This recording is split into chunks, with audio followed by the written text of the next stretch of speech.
Domestic and farm work has been carried out in Ireland for centuries now.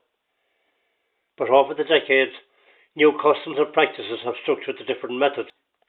At the beginning of the century, turf was cut using the old tools of the sleigh, fork and wheelbarrow. This method started to disappear in the 1970s to be replaced by the brand new system of hopper cutting, aided by a high-mech digger. These new machines would cut a year's supply of turf in one day, a chore that would have taken 3 weeks by hand in the 1920s.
Hay cutting and harvesting was another very important task. In the early days, besides the main implement, it was eventually replaced by the horse mower. These were usually manufactured by Pierces of Wexford, who started up in 1839.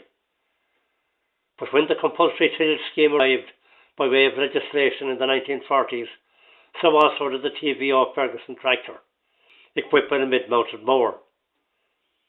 This machine cut hay and corn the length and breadth of the country. Nicknamed the Grey Mare, it could be used for many different applications in the farm for years throughout the century.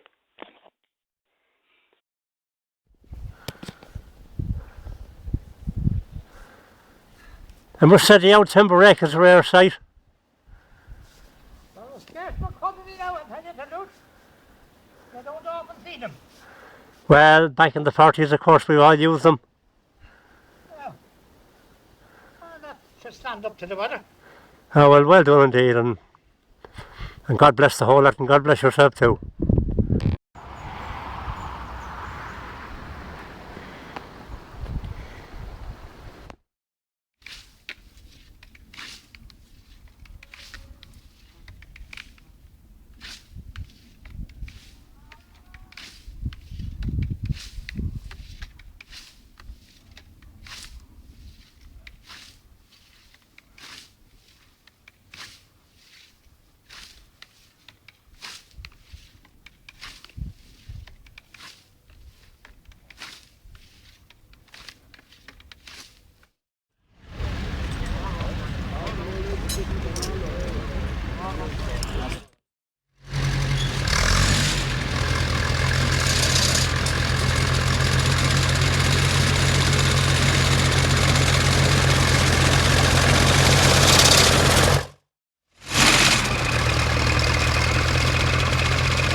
Last hour of the year is usually the humble potato, which carries a huge history in this country, going back to the great famine of Black 47, when the main variety back then was called the lumper. Nowadays we have several choices, including Ker's Pink, Record, Rooster, King Edward, Sharps Express. It has given great inspiration to poets and writers over the centuries, like this piece here by the great Paddy Kavanagh from County Monaghan. Oh, one potato on my plate, is it too soon to celebrate that centenary of 48 or even 47? I nursed you from the ground you grew, until the blight had struck you through and through. Until I could do no more for you, the nation was half defeated. You busted in the centre too, in rich and soapy soil you grew, but I was thankful just for you, a generation departed. Such is life, without a wife, a half potato eater. The All-Ireland hurling final, fixed here for the first Sunday in September in each calendar year, takes place in Croke Park's Jones's Road. Hurling or come on has been embraced as our national sport and has been played here for centuries now. It attracts a huge crowd of between 90 and 100,000 spectators. The stadium itself is steeped in Irish history, dating back to the War of Independence and the Civil War, when it was invaded by British Crown forces, resulting in the death of Tipperary legend Michael Hogan. The teams seen in action here today are Kilkenny, wearing the black and amber strip, better known as the Cats, and the County of Galway, wearing the maroon and white, more affectionately referred to as the Tribesmen.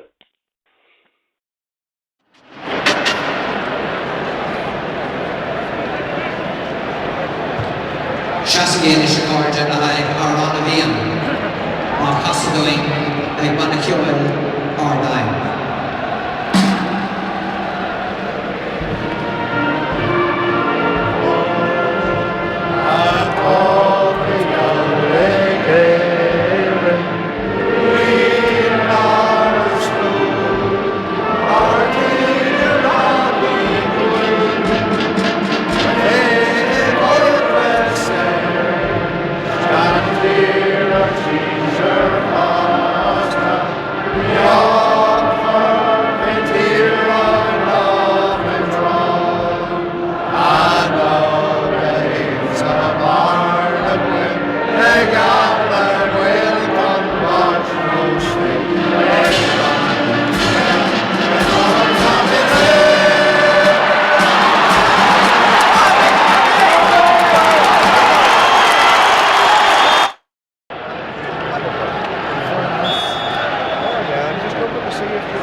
No, he'd pop it over. Yeah, he should. Pop it over.